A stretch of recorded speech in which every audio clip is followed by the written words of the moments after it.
What's going on, guys? This is Mike Iacona, Mike's Custom Airbrush, Iacona Studios, and today I'm going to show you how I approach accenting some of the models, the action figures that I use. I've been getting into a little bit of toy photography the last year or two, and I thought it'd be cool to show you guys how I use my airbrush and some brush effects to accent these figures when they come out. I think these couple tips are going to help you guys for whatever you're doing, whether you're into putting together models, model painting. Not everybody wants to be an artist and draw, so I think it was important for me to do a video to try to touch base on everything. Some people get pretty intimidated. They see a lot of artwork and stuff and they go, oh, I don't want to do all that. So I want to show you how you can use these basic tools, and with a little bit of practice and a controlled accident per se, you can really make your models look more realistic. If you're doing something like I started doing with the toy photography, it just brings the figures to another level. So I thought I'd bring you through that today. So first and foremost, I'm going to show you the figure that I'm going to be working on, this Commander Cody. I've been collecting the Star Wars Black Series for a couple years now, and if anybody's familiar with the Black Series figures, they know that the original one that came out in the black box is probably one of the most expensive Black Series figures they offer. You can go on Mercari or eBay and you'll find this figure in the box sealed for anywhere from, let's say, 100 to 150 on average. Maybe a little lower if it was open, but it's really hard to get, and it's pretty pricey. So when I saw they came out with this figure, they were re-releasing this figure on one of the other carded ones last year or early this year. I knew I was going to pick up two. One just because I wanted to keep one in there, and another one I wanted to do a photo shoot. So one thing I noticed when I took it out of the box was how awesome the figure is, but it's super clean looking. Which is awesome, you know what I mean? I mean, the whites are bright white, the oranges are orange, but it doesn't really have any realistic looks to it. And what I try to do is I try to accent that to beat it up a little bit per se, or look like it's been through some abuse, because it just helps with when I do the photos to make it look a little bit more real. I'll take you through a little bit, because actually when we're done photo shooting and posing these, you can come in on Photoshop or Corel or even the iPad, Procreate, and accent some of those things. But I think it becomes more natural when you're actually painting it on the figure, and in the photos it comes across a little bit more realistic. So I was super pumped to get this figure, and I wanted to do a quick video. And then sometimes in the future, I'll show you the final of once we set this up and actually photo it. But today I want to just take you through how I'm going to, technically beat this figure up a little bit and distress it. So, yeah, so the couple tools I'm going to be using today for this is just a basic brush. I don't care if it's a throwaway brush, doesn't have to be anything name brand. And you notice the bristles are kind of like beat up a little bit, or they're just not perfect, and I want that for a reason. So you could always buy a brand new brush and just pull it and jab it against your hand or whatever, just to make it look a little beat up, because that's going to help with some of the effects. I'm also going to use my airbrush. If you guys haven't seen some of my other videos, I use Iwata Eclipse. This is an HP BCS. It's a bottom feed, so this works great. The colors I'm going to be using today are just basically a little bit of Wicked Black from Createx, a little bit of Wicked White. I'll mix those together, a little bit for a gray. I don't think I'll be using the orange today, but he has orange in him, and maybe a little bit of a brown. And then also your trusty clothespin. These always come in handy for something. So yeah, so I'm going to show you how I'm going to take this, and within a few minutes, anybody can do this. So, and I'm going to show you how you can dress this figure up a little bit more, or whatever you're painting on, whether it's small model figures you're painting. A lot of people are getting into gaming. A lot of those little whether they're pewter or whatever, you're buying those sets and they come plain, so you want to hand paint those. So this might help you. These are 6-inch figures, so they're a little bit easier to work with. So yeah, without any further ado, I'm going to show you how I just dive right into these. So For you guys that maybe didn't watch some of my other videos, this Createx paint is a water-based paint, so it cleans up really easy. If you get it on your hands, you can just wash it with soap and water. It comes right off. They're non-toxic and they're really easy to work with, and it sticks really good to these plastics. So yeah, so here we go, guys. You'll see the basic white. I basically just want to beat this up a little bit. It has a couple indent scars there, but like it's pure white, and we need to beat it up a little bit. So I'm going to take my plain brush that I kind of jabbed up a little bit, and I already pre-mixed up a little of the black and white, and I just have a little bit on my my brush here. So I'm going to just dive right in, and I'm just basically going to take a little bit of that paint. You don't want a ton of paint on there. You can just see the bristles and not like really much paint.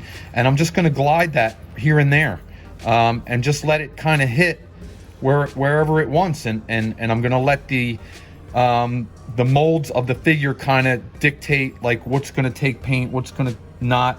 It might pick up a little bit more here than there, but we just want to show some battle damage, so when we put him into a photo shoot, he looks a little bit more natural. If you do get a little bit more paint on there, just blab it off on a napkin or a paper towel or what have you. And you see me just moving the brush around and just swiping. Let's pause for a quick second. If you can get in tight real here with the camera, you can see already the little bit of the marks that I put on here. And right off the bat, I barely even touched this. It already looks better.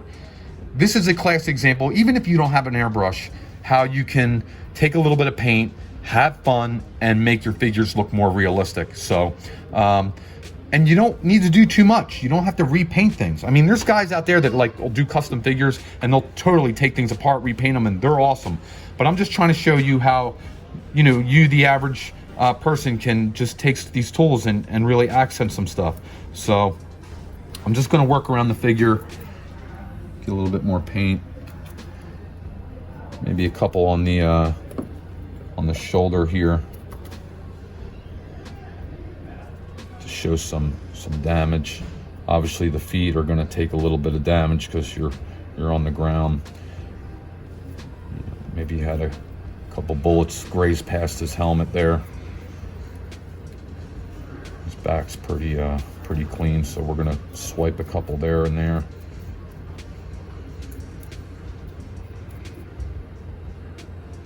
And I'm not worried about where my fingers are touching or anything, because again, I don't have to worry about that. Even if I smear a little bit, I mean, it's just looking like battle damage. So, I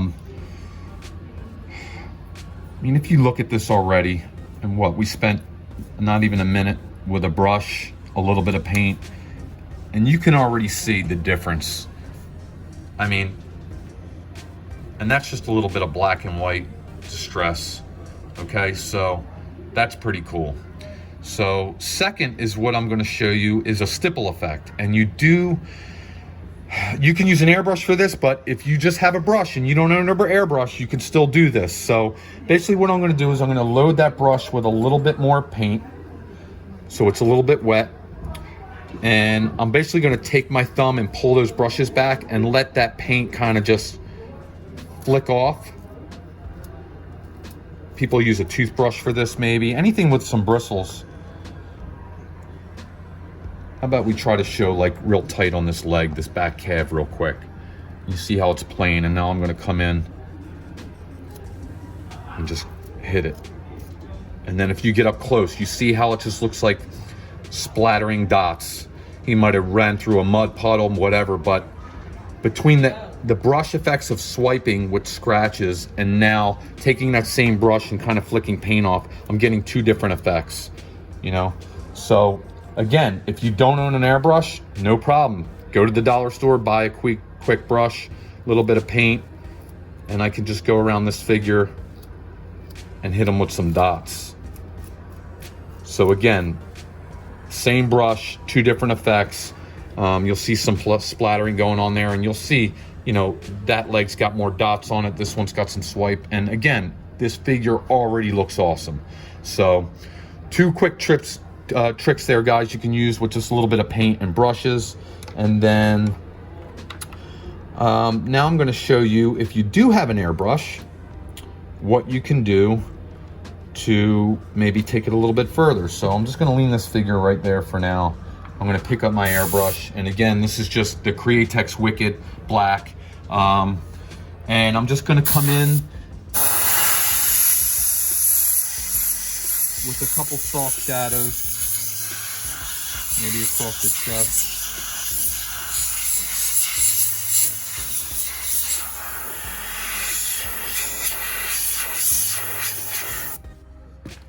So it was real slight, but I mean, so now I have, you know, some soft shadows, I have some hard lines from the brush, and I have some stippling dots.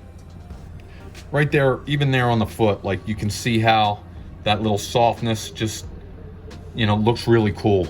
I'll turn it over to the back, and I'll slightly put a little airbrush on here.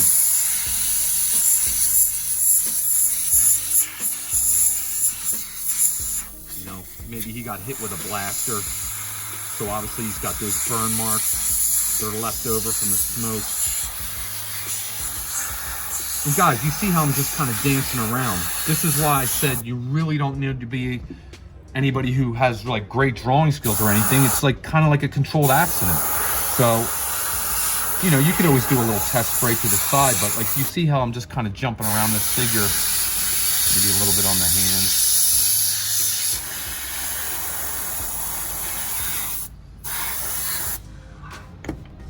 And that's it.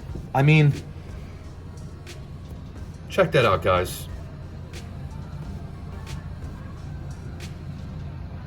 Look how cool that is. I mean, and you guys saw it when we first started. It was just pure white, and the figure's awesome how it is, but just a couple little effects, and this guy's ready to go and set up. And I feel more confident shooting him because I feel like it's more realistic.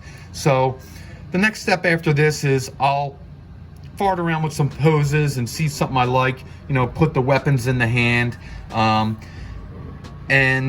you know, if I find a pose I like, then I'll go out in the field and I'll start farting around with backgrounds and things like that. And in another upcoming video, maybe I'll show you that, take you through that process. But today I wanted to show you how I use my airbrush and how I use a brush, and give you those 3 quick tips to show you how you can up your game if you like putting together models from scratch. You know, you're in the cars, you like the car models, airplanes, whatever it may be, you put those models together and they're the same thing. They might come with slight decals to put on there, but sometimes you see some and they're so badass that other people did, and that's because they use some painting effects on there. So again, if you don't have an airbrush, pick up a brush. You can still use that to accent your stuff. An airbrush is always great.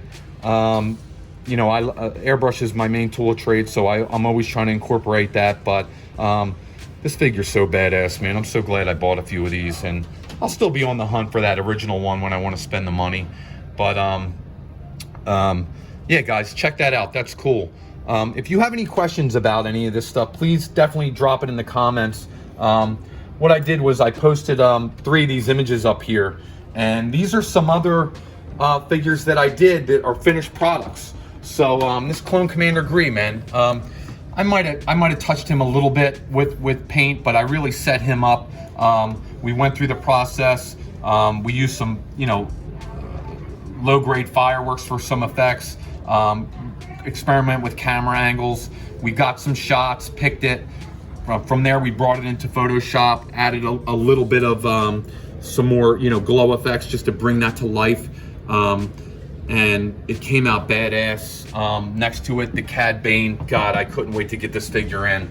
I believe we did this one last year on Easter. It was a beautiful day, and we had a bunch of 3 3/4 clones. So we kind of scattered them in the background. We set him up, got a little reflection in the puddle. Again, we shot that, which was awesome. And you could see how it came out so cool. You can really have fun with these and be creative. Me being a creative person, you know, always drawing and painting, I just wanted that other outlet. Man, if you're a Star Wars guy, you definitely had to be in the Mando. If you didn't watch Mandalorian, don't call yourself a Star Wars person, but this was something we did, and we incorporated the child.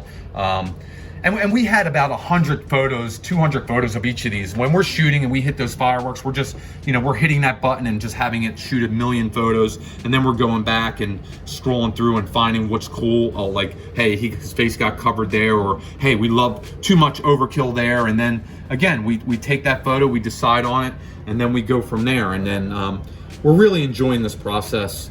So we're looking forward to doing a lot more.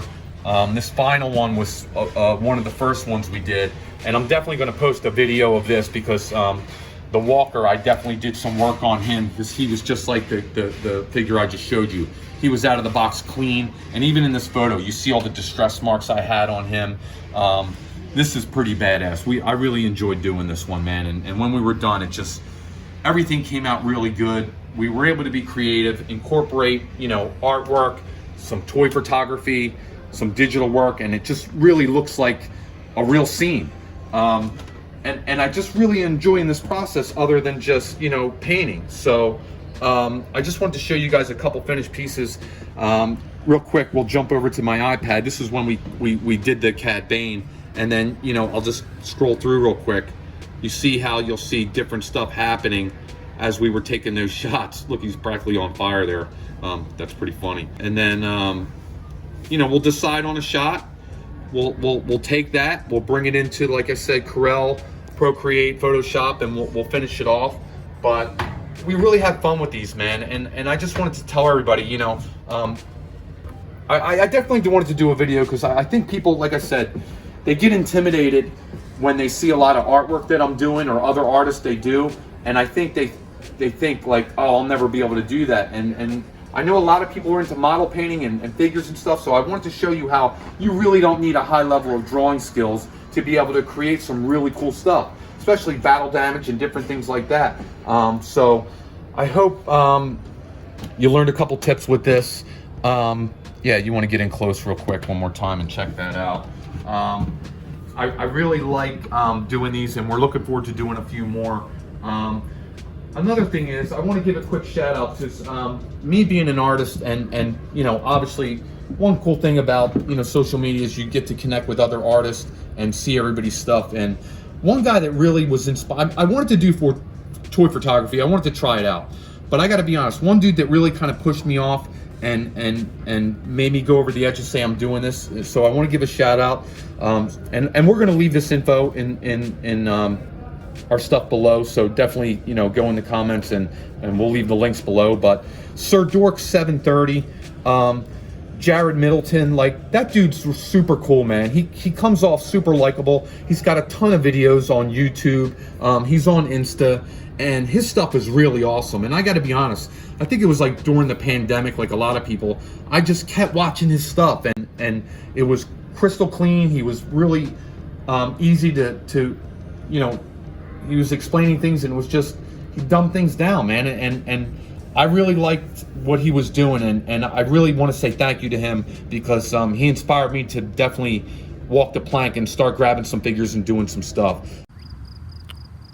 Okay, I just brought you guys down a little bit lower just to see some perspective here. You can see how things can start tying together, but you just keep moving things around, seeing what you like. So I just want to bring you guys down here and show you how things can be more realistic and come into life.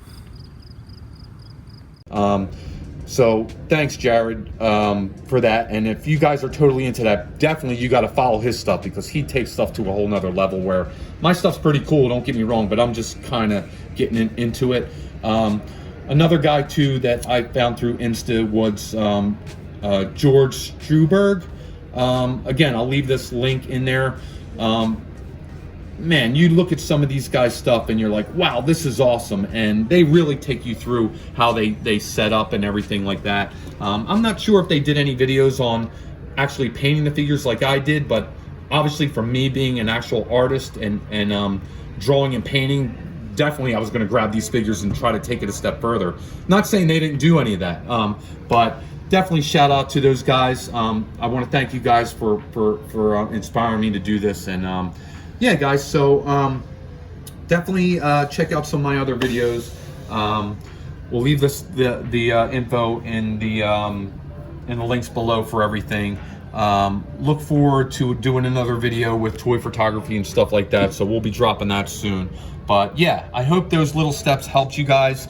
And like I said, even if you don't have an airbrush, you could do a lot of stuff with just a brush.